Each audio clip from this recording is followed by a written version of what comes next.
Salutations. Le soufre, 16e élément du tableau périodique des éléments, est un gaz prépondérant dans notre conception du monde et cela, on oublie souvent de s'en rendre compte. Produit dans la nature par l'activité volcanique et bactérienne, certains connaissent le soufre pour ses odeurs nauséabondes. Mais je peux vous assurer qu'il a beaucoup d'utilisations utiles et très subtiles dans des procédés naturels et humains de notre monde. Ici présent, je vais vous présenter quelques utilisations de ce gaz abondant et puis de certains de ses dérivés, les gaz sulfuriques. Première utilisation. Le soufre peut être utilisé comme insecticide par exemple, pour se débarrasser des fourmis, des punaises, des puces et d'autres vermines qu'on ne voudrait pas retrouver logées chez soi.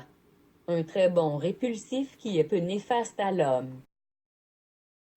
Deuxième utilisation. Vu que peu nocif à l'homme et aux animaux, comprenant les abeilles, on parsème les terres agricoles de soufre. Oui, on l'utilise comme pesticide pour nourrir la terre, mais aussi pour éloigner les invertébrés. Les réglementations d'agriculture permettent son utilisation vu son effet plus bénéfique que calamiteux pour la terre. Le soufre se débarrasse facilement des araignées, des champignons non voulus allant aux plus résistants et de parasites de la vigne. Donc, troisième utilisation, acaricide. Quatrième utilisation, fongicide.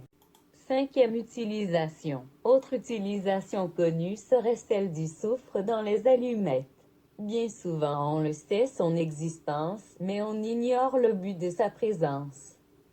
Je vais vous en dévoiler une intéressante. Auparavant, si vous vous souvenez bien, les allumettes étaient présentes dans toutes les cuisines. Aux côtés du four, on allumait le feu pour bouillir, cuire notre nourriture. Tout ceci avant la modernité des fours d'aujourd'hui bien sûr. Les têtes d'allumettes étaient composées de soufre. Donc quand tu frottais celle-ci, pour commencer la combustion, puis allumer le feu, le soufre se dégageait de la combustion pour rendre l'eau en train de bouillir acide. Mais sachez que le soufre est insoluble dans l'eau. Et c'est l'instabilité des éléments qui venaient tout juste de se libérer des liaisons à la suite de la combustion qui fait en sorte que le soufre se lie à des atomes d'oxygène pour former du dioxyde de soufre, voire même trioxyde de soufre, acidifiant l'eau. Rendre l'eau moins basique signifie aseptiser l'eau. L'utilisation de l'eau acide avait comme propriété d'être antibactérienne, stérilisée. Très technique et pratique comme raisonnement pour le simple fait d'allumer une allumette, je ne vous le fais pas dire. Sixième utilisation. Le gaz sulfurique peut aussi avoir d'autres utilisations désinfectantes par exemple. Saviez-vous que les tonneaux de bois devaient être désinfectés? Entre autres, ceux utilisés pour la conservation de vin. Vous me direz logique, mais ce genre de petit détail est très important dans l'aboutissement d'un bien consommable dans un pays développé. Et pour ce faire, le SO2, connu pour sa propriété antiseptique, est le dérivé idéal pour la désinfection des micro-organismes qui pourraient se loger dans le bois du baril. La technique du méchage d'un tonneau de chêne consiste à brûler une mèche dans le dit tonneau vide qui dégagera du dioxyde de soufre pour pénétrer, aseptiser et protéger le bois du tonneau. Bien évidemment, des réglementations indiquent le dosage idéal à suivre pour bien nettoyer chaque tonneau. Cette technique qui semble moderne, figurez-vous, a vu jour au XVIIIe siècle. Comme quoi, rien ne peut remplacer la forte capacité microbicide de ce gaz sulfurique. Septième utilisation. Le soufre est passionnant à étudier, je vais vous l'accorder. Un gaz très utile, surtout connu pour l'acide sulfurique, ce n'est pas tout ce qui le rend attrayant. L'élément de soufre est tel qu'il peut se lier avec tous les autres éléments chimiques du tableau périodique, sauf évidemment les gaz nobles et quelques atomes trop instables.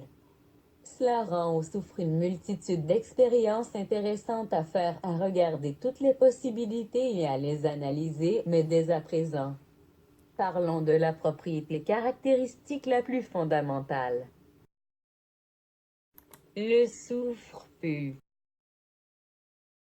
ainsi que ses autres dérivés. L'exemple le plus connu serait les œufs pourris ou tout ce qui est périmé en fait. Pourquoi est-ce une utilité dans notre vie de tous les jours, me demanderez-vous? Ce n'est pas compliqué à expliquer si vous connaissez pourquoi notre corps ressent de la douleur. Sauf qu'ici, c'est notre sens de l'odorat qui joue ce rôle. Il a comme but d'avertir. D'avertir du danger que tu fais face à une substance douteuse de laquelle il ne faudrait pas trop t'approcher.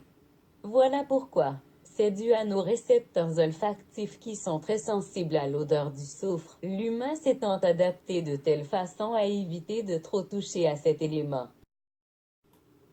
Conclusion. Alors, qu'en pensez-vous? Avez-vous pu changer votre approche et votre point de vue sur cet élément chimique qu'on voit partout, mais dont on ne comprend pas toujours l'utilité? Si oui, cette vidéo a fonctionné. Je pourrais parler encore des heures de ce gaz mystique comme de son origine, de son relâchement dans la nature par les éruptions volcaniques, ou de ses conséquences étant un gaz à effet de serre, ou plutôt plusieurs de ses dérivés comme le SF6, mais son abondance sur la Terre est telle qu'il n'en manquera jamais. À voir si d'autres raisons d'exister à lui donner feront surface dans l'avenir, mais j'ai bien aimé parler de ces petites anecdotes peu connues sur un gaz, lui aussi, peu ciblé par les cours de science. Que le feu souffre, que le soufre brûle. Salutations.